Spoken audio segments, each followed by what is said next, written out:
देश में आरक्षण के मुद्दे पर पिछले कुछ समय से एक लंबी बहस छिड़ी हुई है। एक तरफ जहां पीएम मोदी अपनी हर रैली में कांग्रेस पर आरक्षण को खत्म करने का आरोप लगाते नजर आ रहे हैं, तो अब संघ प्रमुख मोहन भागवत ने भी रिजर्वेशन पर बड़ा बयान दे डाला है। मोहन भागवत से तेलंगाना की राजधानी हैदराबाद में जब आरक्षण पर सवाल पूछा गया, तो उन्होंने कहा कि आरएसएस हमेशा से ही रिजर्वेशन का समर्थन करता आया है। उन्होंने ये भी कहा कि संघ की राय है कि जब तक जरूरत हो आरक्षण बढ़ाया जाना चाहिए। जब से आरक्षण आया है तब से संविधान सम्मत सारे आरक्षण को संघ पूर्ण समर्थन देता है और संघ ये कहता है कि आरक्षण जिनके लिए है उनको जब तक आवश्यक लगेगा या सामाजिक कारणों से दिया गया है, वो भेदभाव जब तक है तब तक ये आरक्षण जारी रहना चाहिए।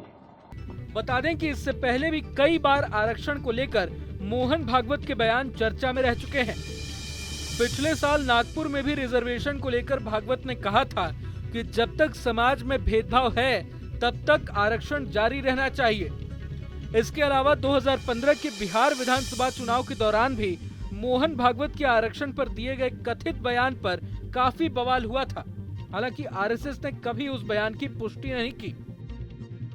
अगर बात वर्तमान में रिजर्वेशन को लेकर छिड़ी बहस की करें, तो बता दें कि पीएम मोदी ने हाल ही में कांग्रेस को ओबीसी समुदाय का सबसे बड़ा दुश्मन बताते हुए कहा था कि कांग्रेस के चलते ओबीसी समुदाय को आरक्षण के एक महत्वपूर्ण हिस्से से वंचित कर दिया गया है।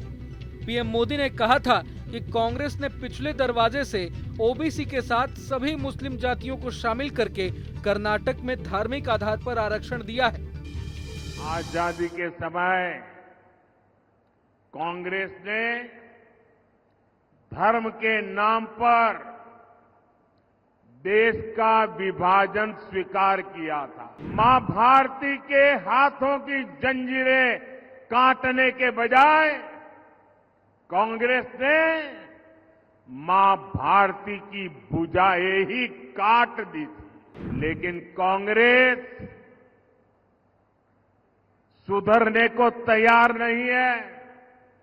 कर्नाटका में कांग्रेस सरकार का राज है और उन्होंने क्या पाप किया है, आप हैरान हो जाओगे। मुझे बताइए कि आपके गांव में कोई आकर के कह दे कि भाई इस गांव में सारे के सारे लोग अब ये नहीं ये हो गए, तो आपको मंजूर होगा क्या? कांग्रेस सरकार ने कर्नाटका में जितने भी मुस्लिम समाज के लोग हैं उन सबको ओबीसी घोषित कर दिया। ओबीसी समाज को जो आरक्षण मिलता था वो उनसे छीन लिया। बाबा साहब आंबेडकर की पीठ में छुरा भोंक दिया।